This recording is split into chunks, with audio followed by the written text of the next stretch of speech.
போட்டித் தேர்வுக்கு தயாராகும் அனைத்து மாணவர்களுக்கும் காஞ்சிபுரம் ஐஏஎஸ் அகாடமியின் வணக்கங்கள் மற்றும் வாழ்த்துக்கள்.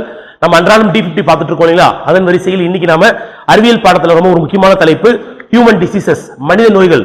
அது சம்பந்தமாக ஒரு முக்கியமாக ஒரு 50 கேள்விகளை பார்க்கலாம். சரிங்களா? காலரா உண்டாக்கும் பாக்டீரியாவின் பெயர் என்ன? ஓகேங்களா? What is the name of bacteria that causes cholera அப்படின்னு கேட்டிருக்காங்க. விப்ரியோ காலரே. டைபாய்டை உண்டாக்கும் பாக்டீரியாவின் பெயர் என்ன? டைபாய்டு நோயை உண்டாக்கக்கூடிய பாக்டீரியாவோட நேம் என்னன்னு கேட்டிருக்காங்க. சால்மோனெல்லா டைபி அப்படின்னு சொல்லக்கூடியது. காச நோயை உண்டாக்கும் பாக்டீரியாவின் பெயர் என்ன? டியூபர்குலோசிஸ். ஓகேங்களா? மைக்ரோபாக்டீரியம் டியூபர்குலோசிஸ் என்பது அதனுடைய பெயர். மலேரியா நோய் உருவாக காரணமாக இருப்பது எது அப்படின்னு சொல்லி கேட்டிருக்காங்க. அனாபிலிஸ் சொல்லக்கூடிய பெண் கொசு. இது வந்து டிஎன்பிசில அடிக்கடி கேட்டிருக்காங்க. புரதச்சத்து குறைபாடு காரணமாக வரும் நோய் என்ன? Marasmus kwashiorkor. இந்த இரண்டும் புரோட்டீன் டெஃபிஷியன்சியால வரக்கூடிய முக்கியமான 2 நோய்கள். இதுவும் ப்ரீவியஸ் இயர்ல நிறைய முறை கேட்டிருக்காங்க. இரத்த அழுத்தத்தை அளக்க பயன்படுவது எது? ஓகேங்களா? பிளட் பிரஷரை வந்து எப்படி நம்ம கால்குலேட் பண்றோம் அப்படின்னு சொல்லி ஸ்பிக்மோமேமோமீட்டர் சொல்லக்கூடிய கருவியை பயன்படுத்தி அளக்கலாம். வயிற்றில் அதிகப்படியான ஹைட்ரோகுளோரிக் அமிலம் சுரப்பதினால் உண்டாகும் நோயின் பெயர் என்ன? பெப்டிக் அல்சர் அப்படின்னு சொல்லக்கூடியது செக்ரேஷன் ஆஃப் HCl. அதிக முறை சிறுநீர் கழிக்கும் நோயின் பெயர் என்ன? ஓகேங்களா? பாலியூரியா. இது வந்து கவர்மெண்ட் எக்ஸாம்ஸ்ல அடிக்கடி கேட்டிருக்காங்க. நீரிழிவு நோயால் பாதிக்கப்பட்டவர்கள் பாலியூரியான்னு சொல்லக்கூடிய நோயாலும் பாதிக்கப்படுவார்கள். அதிக தாகம், அதிக நீர் குடித்தல் என்பது எந்த வகை நோயின் அறிகுறியாகும்? சிம்டம்ஸ் கேட்டிருக்காங்க. பாலிடிப்சியா. பாலிடிப்சியால பாதிக்கப்பட்டவர்கள் அதிக நீரை எடுத்துக்குவாங்க. அதிக பசி, அதிக உணவு உட்கொள்வது எந்த வகை நோயின் அறிகுறியாகும்? பாலிபேஜியா. அதாவது பார்த்தீங்கன்னா அதிகமாக தாகம் எடுப்பது, நீரை உட்கொள்வது பாலிடிப்சியான்னு சொல்லக்கூடியது. அதிகமாக உணவு சாப்பிடுறது, ரொம்ப வல்கரா சாப்பிடுவாங்க, பாலிபேஜியா அப்படின்னு சொல்லக்கூடிய நோய். சித்த மருத்துவத்தின் தந்தை என்று அழைக்கப்படுபவர் யாரு? அகத்தியர். சரிங்களா?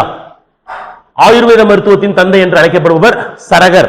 அதுக்கடுத்து ஹோமியோபதி மருத்துவத்தின் தந்தை என்று அழைக்கப்படுபவர் சாமுவேல் ஹானிமேன் அப்படின்னு சொல்லக்கூடியவர்.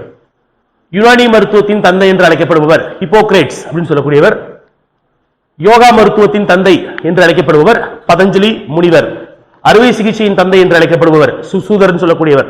இது கவர்மெண்ட் எக்ஸாம்ஸ்ல அடிக்கடி கேட்டிருப்பாங்க. பிறந்த குழந்தைக்கு கொடுக்கப்படும் தடுப்பூசி எது? ஓகேங்களா? ஒரு குழந்தை பிறந்த உடனே அதுக்கு தடுப்பூசி செலுத்துவாங்க. வேக்சின்ஸ் நிறைய வேக்சின்ஸ் இருக்கு. மெசல்ஸ், தட்டமைன்னு சொல்லுவாங்க இல்லையா? அது போல நிறைய வேக்சின்ஸ் கொடுப்பாங்க.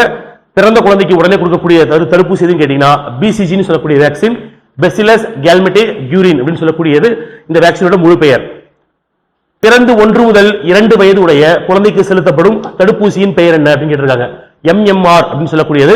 இது எதற்காக கொடுக்குறாங்க பாருங்க. Meninges, mumps, rubella and varicella அப்படின்னு சொல்லக்கூடியது. இந்த மாதிரி நோய்களுக்கு காமனா கொடுக்கக்கூடிய ஒரு தடுப்பூசி. கொசுவினால் பரவக்கூடிய நோய்கள் என்ன? நிறைய டிசீசஸ் இருக்கு. அதுல கொசு மூலமா பரவக்கூடிய டிசீசஸ் ரொம்ப முக்கியமானது மலேரியா, டெங்கு, மஞ்சள் ஜுரம் மற்றும் ஜிகா வைரஸ் அப்படின்னு சொல்லக்கூடியது. இதெல்லாமே கொசுவினால் பரவக்கூடியது. டைபாய்டு நோயானது எங்கிருந்து தோன்றுகிறது? நீரில் இருந்து தோன்றுகிறது. அசுத்தமான நீர் மற்றும் உணவு இதிலிருந்து பார்த்தீங்கன்னா உங்களுக்கு டைபாய்டு நோய் தோன்றும். மாலைக்கண் நோய் எந்த வைட்டமின் குறைபாட்டினால் தோன்றுகிறது? டிஎன்பிசி கவர்மெண்ட் எக்ஸாம்ஸ்ல அடிக்கடி கேட்கக்கூடிய கொஸ்டின் தான் இது. மாலைக்கண் நோய். Okay, night blindness vitamin A குறைபாட்டினால் தோன்றக்கூடியது. சளிக்கு காரணமான வைரஸின் பெயர் என்ன? நார்மலா ரன்னிங் நோஸ் சொல்லக்கூடியது. சரி, சாதாரண நோய் அதுக்கு ரைனோ வைரஸ் சொல்லக்கூடியதுதான் காரணமாக இருக்கிறது. HIV தொற்று எதன் மூலம் பரவுகிறது? பாதிக்கப்பட்டவரின் ரத்தம் மூலமாக பரவும். அப்ப கான்டேஜியஸ் டிசீஸ் கிடையாது. தொடுவதன் மூலமாக பரவாது, எச்சில் மூலமாக பரவாது. பாதிக்கப்பட்ட நபரின் ரத்தம் என்ன பண்ணணும்? நீடில்ஸ், இன்ஜெக்ஷன்ஸ் இருக்கு இல்லையா? இன்ஜெக்ஷன் வழியாகவோ அல்லது பாதிக்கப்பட்டவருடைய ரத்தமானது இன்னொருத்தருடைய ரத்தத்தில் டைரக்டா கலக்கும் போது HIV ஆனது பரவும். எந்த வகை புற்றுநோய் பொதுவானது? ஓகேங்களா? கேன்சர்ஸ்ல நிறைய இருக்குது, நிறைய டைப் ஆஃப் கேன்சர்ஸ் இருந்தாலும் பொதுவாக கேன்சர்ல ரொம்ப காமனானது கார்சினோமான்னு சொல்லக்கூடிய கேன்சர். சரிங்களா? எய்ட்ஸ் நோய்க்கு காரணமான வைரஸ் எது அப்படின்னு சொல்லி கேட்டிருக்காங்க. ரெட்ரோ வைரஸ் அப்படின்னு சொல்லக்கூடியதுதான் எய்ட்ஸ் நோய் பரவுவதற்கான மூல காரணம். ரத்த கட்டிகளை உருவாக்கும் வைரஸ் எது? ஓகேங்களா? ஹெமரேஜ் சொல்லுவாங்க இல்லையா? கிளாட்ஸ். ஆன்கோஜெனிக் வைரஸ் சொல்லக்கூடியதுதான் ரத்த கட்டுகளை உருவாக்கக்கூடியது. எந்த உறுப்பு செயல் இழக்கும் போது டயாலிசிஸ் மேற்கொள்ளப்படுகிறது? கிட்னி ஃபெயிலியர் ஆகும் போது டயாலிசிஸ் சொல்லக்கூடியது சிகிச்சை மேற்கொள்ளப்படுகிறது. கல்லீரல் சுருக்கம், லிவர் சிரோசிஸ் சொல்லக்கூடியது நோயானது எதனை அதிகமாக உட்கொள்வதால் உருவாகிறது? அதிகமாக ஆல்கஹால் எடுத்துக்குவாங்க இல்லையா? ஆல்கஹால் அதிகமாக எடுக்கும்போது கல்லீரல் அதன் செயல்பாட்டில் நிறைய செஞ்ச என்ன ஆகும்? வீக் ஆயிடும். சோ கல்லீரல் சுருக்கம், லிவர் சிரோசிஸ் சொல்லக்கூடியது ஃபார்ம் ஆகும். லெமன் கிராஸில் உள்ள வாந்தியை தடுக்கும் தேவையான எண்ணெய் பொருள் எது? சிட்ரானெல்லா அப்படின்னு சொல்லக்கூடியது எக்ஸாம்ஸ்ல கேட்டிருக்காங்க. கீழ்கண்டவற்றுள் தொடக்க நிலையிலேயே டெங்குவினை கண்டறிய உதவும் எதிர்ப்பொருள் மற்றும் டெங்குவினை உண்டாக்கும் வைரஸ் எது? IgM மற்றும் பிளாவி வைரஸ் அப்படின்னு சொல்லக்கூடியது. பென்சிலியம் எந்த வகையை சார்ந்தது? பாக்டீரியா, வைரஸ், பூஞ்சை, ஆல்கே அந்த மாதிரி கேட்டிருப்பாங்க. அது பாத்தீங்கன்னா உங்களுக்கு பென்சிலியம் என்பது பூஞ்சை வகை, ஃபங்கஸ் வகையை சார்ந்தது. காயக்கல்ப் விருது எந்த துறையுடன் தொடர்புடையது? சரிங்களா, காயக்கல்ப்னு சொல்லக்கூடிய அவார்டானது எந்த டிபார்ட்மெண்ட்ல தருவாங்க? மெடிசின் டிபார்ட்மெண்ட்டுக்கு தருவாங்க.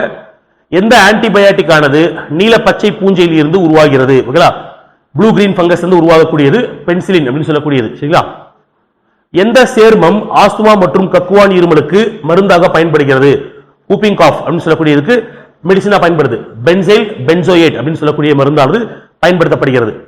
யானைக்கால் நோய் என்பது எவற்றினால் தோன்றுகிறது? எலிஃபான்டியாசிஸ் அப்படின்னு சொல்லக்கூடிய நோய் யானைக்கால் நோய். பாதப்பகுதி மட்டும் ரொம்ப வீங்கி இருக்கும் இல்லைங்களா, அப்ப அதற்கான காரணம் ஃபிலேரியல் வார்ம்ஸ் அப்படின்னு சொல்லக்கூடிய வார்ம்ஸ். ஓகேங்களா, பிளேக் நோய், பிளேக் நோயானது எந்த பாக்டீரியாவினால் ஏற்படுகிறது? எர்சீனியா பெஸ்டிஸ் அப்படின்னு சொல்லக்கூடிய பாக்டீரியாவினால் பரவுகிறது. ஹைப்போகாண்ட்ரியா, ஹைப்போகாண்ட்ரியா என்ற டேர்ம் எதற்காக ரொம்ப குறிக்க பயன்படுகிறது? உடல் கவலை. ஓகே, உடல் நலத்தை பற்றி கவலை. இப்போ வந்து பாத்தீங்கன்னா நிறைய போபியாஸ் இருக்கும், பயங்கள் இருக்கு இல்லையா, அப்ப அது போல கவலைப்படுவது, தன்னுடைய உடல் நலம் நல்லா இருக்கான்னு சொல்லி கவலைப்படுவாங்க இல்லையா, அதற்கு பேரு ஹைப்போகாண்ட்ரியா அப்படின்னு என்று அழைக்கப்படுகிறது. குறைந்த ரத்த சிவப்பணி எண்ணிக்கை, ரத்த சோகை மற்றும் இதெல்லாம் பாத்தீங்கன்னா எதில் காணப்படுகிறது? லுகேமியா அப்படின்னு சொல்லக்கூடிய நோய். ஓகேங்களா, லுகேமியா. பின்வரும் புரதங்களில் எது ரத்த நாளங்களின் விரிவாக்கத்தை கட்டுப்படுத்துகிறது? ஓகேங்களா, which of the following protein causes the dilation of blood vessels? ஓகேங்களா, ஹிஸ்டமைன் அப்படின்னு சொல்லக்கூடியது. சரிங்களா, எவற்றின் குறைபாடு காரணமாக பார்க்கின்சன் நோய் ஏற்படுகிறது? டிஎன்பிஎஸ்சில அடிக்கடி கேட்ட கொஸ்டின் தான் இதுவும். டோபமைன் அப்படின்னு சொல்லக்கூடிய பொருள். எலும்புருக்கி நோய், ஓகேங்களா, ஆஸ்டியோபோராசிஸ் அப்படின்னு சொல்லக்கூடிய நோயானது கொடுக்கப்படும் மருந்து, இந்த நோய்க்கு கொடுக்கப்படக்கூடிய மருந்து ஐசோனியாசெட் அப்படின்னு சொல்லக்கூடிய மருந்து கொடுக்கப்படுகிறது. பன்றிக் காய்ச்சலை உருவாக்கக்கூடிய வைரஸ் H1N1 அப்படின்னு சொல்லக்கூடிய வைரஸ் பன்றிக் காய்ச்சலை பரப்புகிறது. ரிக்கெட்ஸ் என்பது எந்த வைட்டமின் குறைபாட்டினால் வருகிறது? சரி, ரிக்கெட்ஸ் சொல்லக்கூடிய எலும்புருக்கி நோய் தான் வைட்டமின் டி. ஓகேங்களா, வெஸ்டர்ன் பிளாட் பரிசோதனை எந்த நோயை கண்டறிய பயன்படுத்தப்படுகிறது? சரிங்களா, வெஸ்டர்ன் பிளாட் இது அடிக்கடி கேட்டிருக்காங்க டிஎன்பிஎஸ்சில, அடிக்கடி கேட்ட கொஸ்டின் தான் வெஸ்டர்ன் பிளாட், HIV அல்லது எய்ட்ஸ் நோய். ஓகேங்களா, ஆண்களில் மலட்டுத்தன்மையை உண்டாக்கும் வைட்டமின் குறைபாடு எது? Vitamin E. பெரிபெரி நோயை உண்டாக்கும் வைட்டமின் எது? இதுவும் கவர்மெண்ட் எக்ஸாம்ஸ்ல கேட்டிருக்காங்க. வைட்டமின்கள், அப்புறம் வைட்டமின்கள் குறைபாட்டினால் உண்டாகக்கூடிய நோய், ஒரு சின்ன டேபிள் தான் இருக்கு, அந்த டேபிள் வந்து அடிக்கடி கொஸ்டின்ஸ் கேட்டிருக்காங்க, அதை பார்த்து வச்சுக்கோங்க. பெரிபெரி நோயை உண்டாக்கும் வைட்டமின் எது?